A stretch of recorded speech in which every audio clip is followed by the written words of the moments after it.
कभी कभी जिंदगी में ऐसा होता है कि अचानक से ना सब कुछ गलत होने लगता है। बिना किसी खास वजह के मुसीबतें आनी शुरू हो जाती हैं। कई संस्कृतियों में इसी को बुरी नज़र या नज़र दोष का नाम दिया गया है। तो आज हम इसी धारणा को और इसके कुछ उपायों को समझेंगे। ये एहसास बहुत से लोगों ने महसूस किया होगा, है ना, कि सब कुछ बिल्कुल सही जा रहा है और फिर पता नहीं कहाँ से सब गड़बड़ होने लगता है। तो चलिए सबसे पहले ये समझते हैं कि कौन से वो संकेत हैं जो इस तरफ इशारा करते हैं। तो हमारा पहला हिस्सा है जब चीजें अचानक गलत होने लगे। आइए नजर दोष के कुछ जाने पहचाने संकेतों पर एक नजर डालते हैं।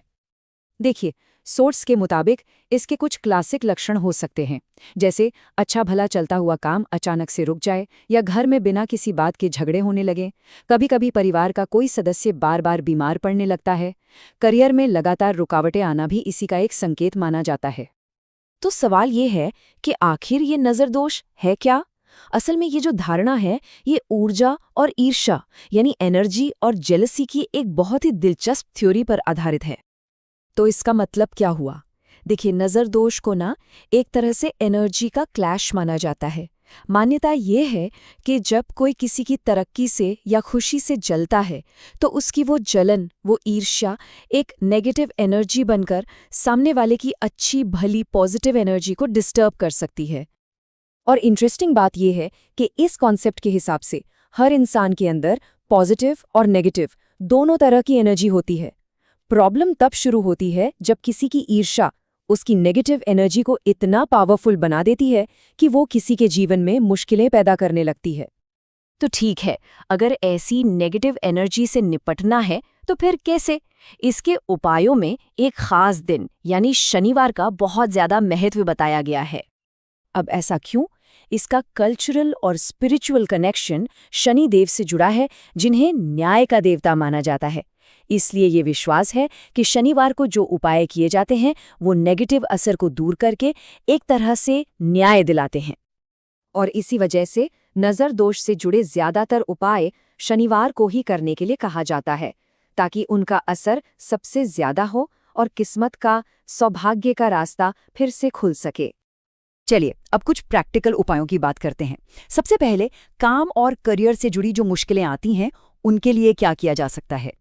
अगर किसी को अपने ऑफिस में या अपने बिजनेस में ऐसी दिक्कतें आ रही हैं, जैसे जरूरी काम बार बार अटक रहे हैं या अचानक से पैसों की तंगी हो गई है, तो इसके लिए एक बहुत ही पॉपुलर उपाय बताया गया है।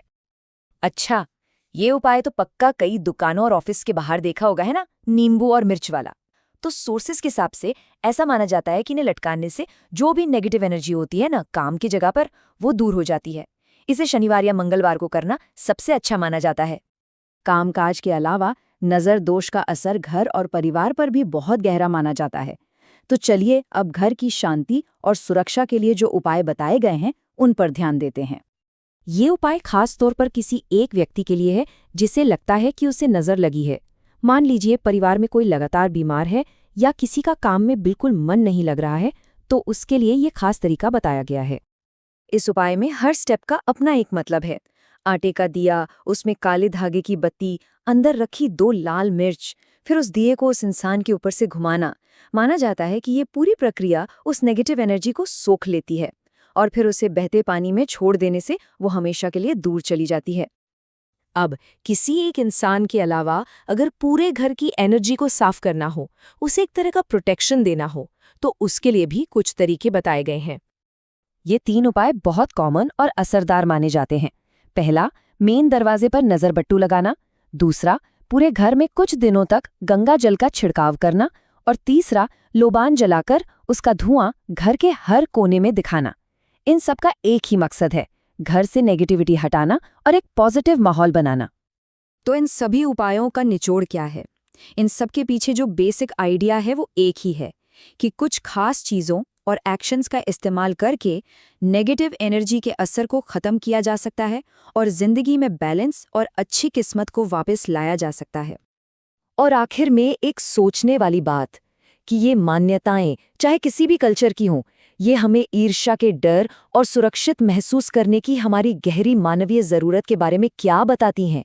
ये एक ऐसा सवाल है जो इन सभी प्रथाओं को एक बड़े ह्यूमन कॉन्टेक्स्ट में रखता है।